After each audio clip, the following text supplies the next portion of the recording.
Hi all, and welcome to my channel, Fred Makes Things, and our last sewing video for May of 2024. Unlike most of my sewing videos that you see on this channel, this has nothing to do with Sewers Club, but sits more in the quilting realm, I would say. If you've been kind of following along on my on Instagram a little bit, I haven't been posting much over there, but if you followed me on Instagram or if you've been listening to any of my more recent videos, you know that I have been struggling with sewing. I've had some problems, I've had some issues, and I've ended up getting myself into a slump, which is why this video is almost 2 months, I would say, in the making. So we're going to do this video in 4 parts, I think. Part 1 is going to be talking about my inspiration for this creation, kind of what I had in mind going into it. Part 2 is going to kind of discuss a little bit of the assembly of this project, with like photos and stuff like that, because I'm sure, as you can see on the screen,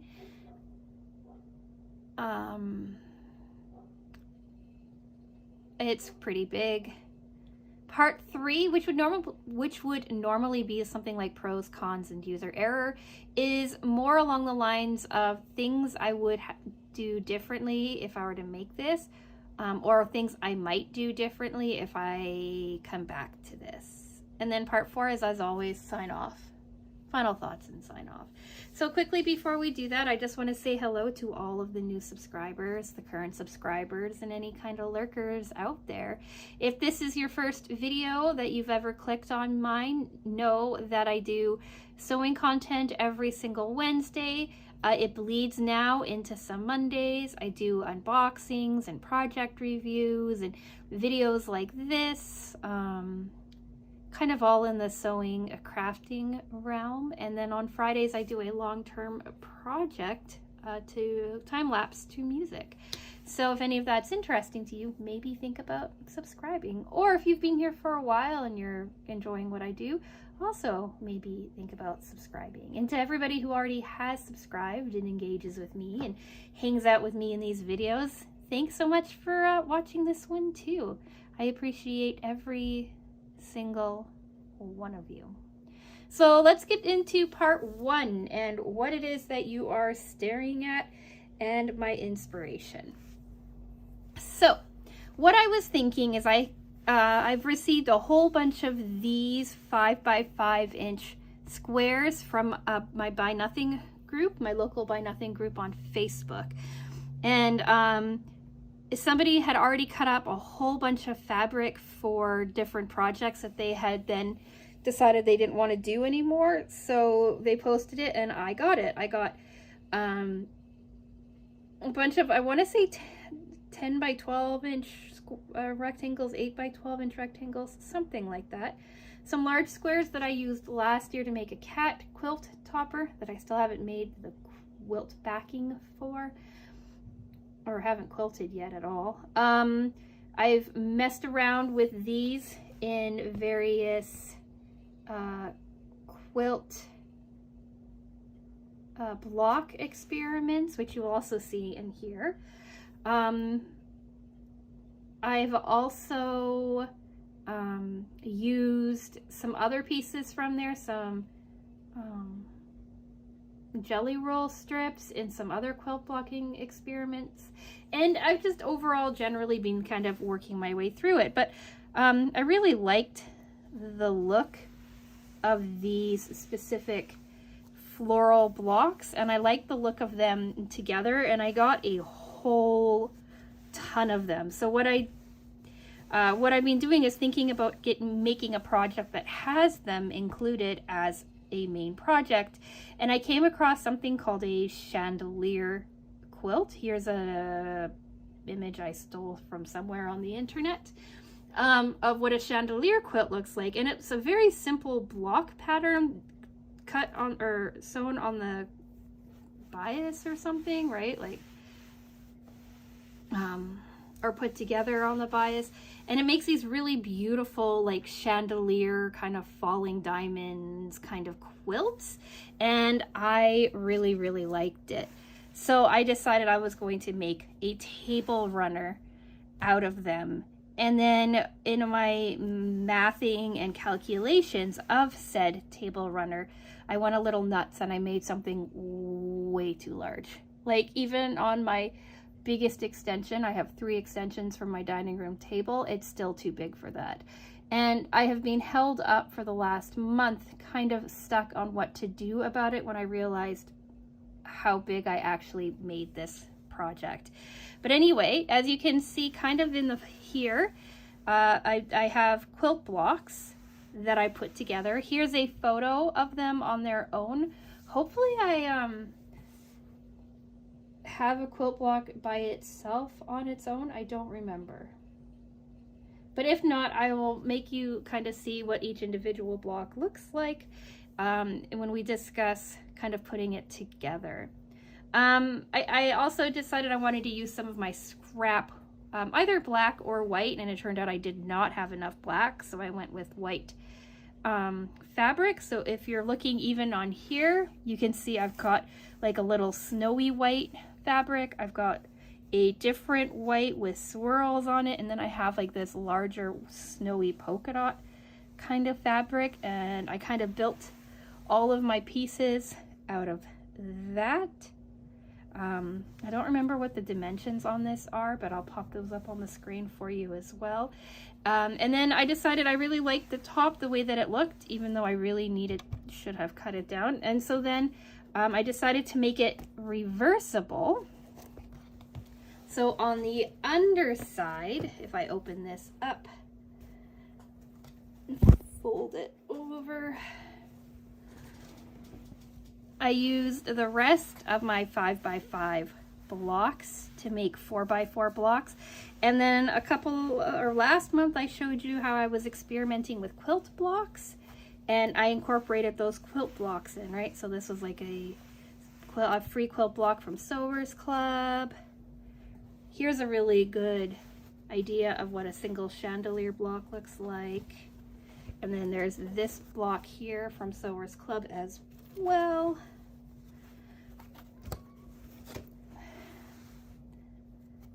Missed some threads. So yeah, I decided to make it reversible, and that got me into also some other trouble. So yeah, I'm sure you figured it out now, but I've made myself a giant table runner. Here's some photos of it set up on my dining room table. It's too big. I know it's too big, but I don't know. I like it and I don't like it all at the same time. But these are ideas on what it looks like. And if I can get myself a photo of it like laid out on the floor or something, if I have an open space on my floor large enough, I'll get photos of that too, but I don't think I'm gonna have the space for it. So anyway, that was my inspiration. Use these quilt blocks that you see, or these pre-cut pieces that you see in front of you, and turn it into a chandelier style table runner. If you hear that meowing, that is Miles, one of my foster cats. He has become chatty. So yeah, that's part 1, inspiration and kind of what we're working with. Part 2, kind of assembling the project, I guess. Discussing mostly how the blocks came together, because the table runner itself was a lot of trial and error. So I knew I wanted to make a chandelier quilt, and I should have made it 4 or 5 blocks long, and I made it 8 blocks long. 1, 2, 3, 4, 5, yeah, 8 or 9 blocks long. I made it too long. But anyway, so here are photos of me assembling one of the pieces. I hope I have photos of them. I don't remember. What you needed to cut was 1 5 by 5 inch square for your middle piece of your block. Then you needed 2 2.5 inch squares to make like the top and bottom of your like chandelier. Then you needed 2 2.5 by 5 inch squares to make the 2 sides of your block. And then you needed 2 7 or 7.5 inch rectangles by 2.5, right? 7.5 by 2.5 or 7 by 2.5. I cannot remember. To do your other pieces. And then you made them in 3 pieces in a square. You sewed one of your 7 by 2.5 inch pieces to your 2.5 inch block. You did it a second time for your bottom section, and then you sewed your 2 5 by 2.5 inch pieces together, right? So now you have 3 pieces, and then you sewed those 3 pieces together, making sure that you have one of your 2.5 inch square pieces, like your floral pieces, not your solid pieces, on either or on opposite ends of your square, so that when you turned it on its side, it all came together. And then you made as many of those as you needed to make whatever size of creation that you want. I took all of the original block dimensions from this blog post, I think, on the screen for you. It'll be linked in the description box. They made a lap quilt, I believe, and I took their dimensions because their dimensions fit my middle 5 by 5 inch block size. And then from there, it was kind of me figuring things out. So I laid them out a couple of times, trying to figure out how I wanted everything to work. And when I finally came up with a choice, I sewed them together. And how you sew them together is you go on the, like, you sew your strips together like this, right? So you have like one strip of like 2 for your top, and then you do a 3, like a strip of 3, and then you go all the way down like that, piecing your white triangles at the bottom. These were started off as squares, and then I trimmed them all up after everything was assembled. So you did a whole bunch of long strips like, or short strips like that, turned it on the edge, and then you sewed all of those together. And then I decided I wanted to do a border. So then I cut 3-inch strips of my white snowy fabric off, sewed them to my top point first. You can kind of see over here, right? So it went like, I sewed it down this whole section first, this whole section first, and then I sewed the sides on, running up here. So you can see here that this cuts over past this section here. And then I laid it all out, squared it all up. And well, actually I laid it all out,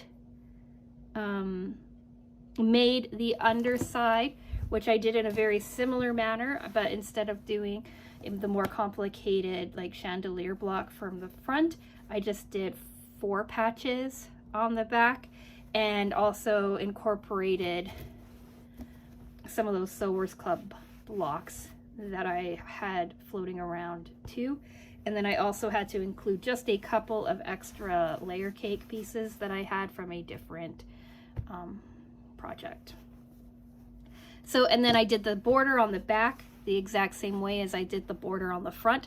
And then I spray basted everything together. I cut out the quilt batting, which wasn't quite the right size, but I cut out the batting, sprayed it all 3 pieces together, but did not like how it was working out, and I was afraid it was going to be wonky when I quilted everything together, because I didn't do any like major measurements or anything like that. Like, I knew the size of the squares on the top, I knew that the size of the squares on the underside were the same size, and I figured, oh well, I could just make it up in the border. But I needed to be more exact in my measurements. So when I spray basted everything together, the points that I made, these guys here, didn't sit properly. Like you can see they sit nicely now. Both of them do actually. Right? Like both points sit quite nice, but at the time they didn't. So I had to, I chose to take the backing off, do a really, really simple quilting stitch because I let this sit for like a month as I tried to figure out what I was doing. And I just quilted along my blocks. So you can't even really see the quilting on here, but it is there. And I'm sure that when I wash it and everything kind of gets like that, like after you've washed, wrinkly look, it'll look really nice. But I just wanted to make it very simple on myself. And I was worried too that if I quilted it to this side without making sure that the reversed side looked good, I'd end up having problems later on. So I quilted the top, then I laid them out. I made sure that my points up here matched. I made sure that all of my points along the edge matched. So like this piece here, this point here, like on and on and on, they all matched up. And then I trimmed them down to 1.5 inches. But I think I messed up because some of this is not 1.5 inches in there too. But then I trimmed everything up, sewed it all together, flipped it right side out, ironed it, and then I did a top stitch all the way around the sides, and now it is done. So the most labor intensive part was making all of these blocks. And then the most mind intensive part was sitting on it for over a month trying to decide what I wanted to do with it.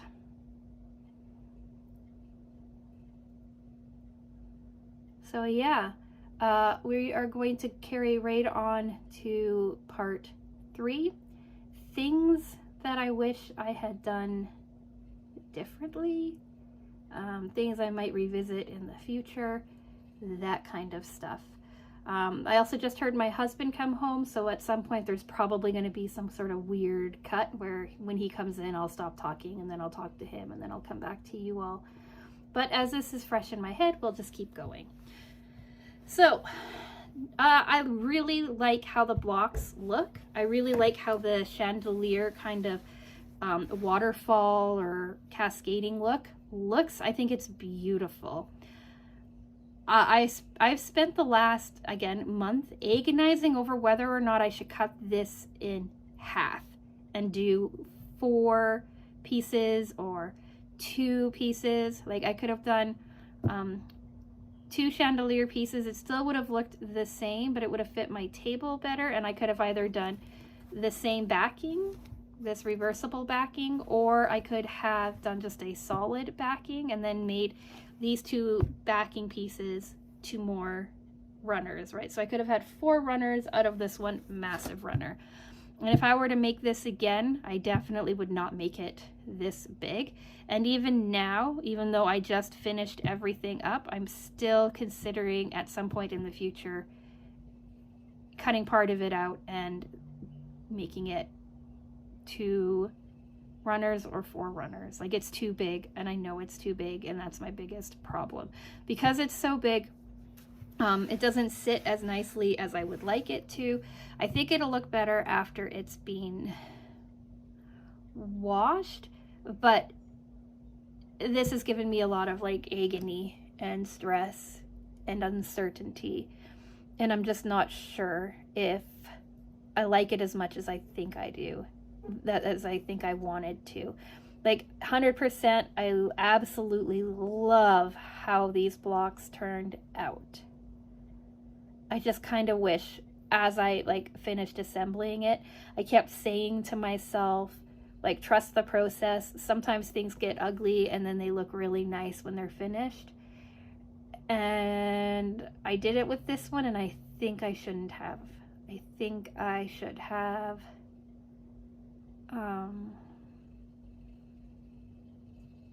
cut it down when I had the chance, because it really would have only been ripping out a couple of seams and adding a little bit more white sashing, right? A bit more of a white border, but I didn't, and now I don't know. So let me know what you think. Is it too big? Do you agree with me? Should I have cut it down? Should I still cut it down? Or do I live with it as it is? Because it's pretty cool on its own right. And I don't use my dining table very often, so even having it hang like that, it's not going to be a big deal. Or should I wash it and then see what it looks like and then go from there? My husband came home and he hasn't come in the house yet, so I don't know what's going on. So yeah, I think that's basically like what I wish I would have done differently. Also, measure more, think the pattern through more. I kind of just winged this to come up with what I wanted to do, and as I was assembling it, I know for next time different things that I would have done differently. If you want to make a table runner like this, I highly recommend paying closer to your measurements, and knowing that you need a lot more of your backing fabric than you think you do. Like, I probably went through almost 2 yards of backing fabric on this project.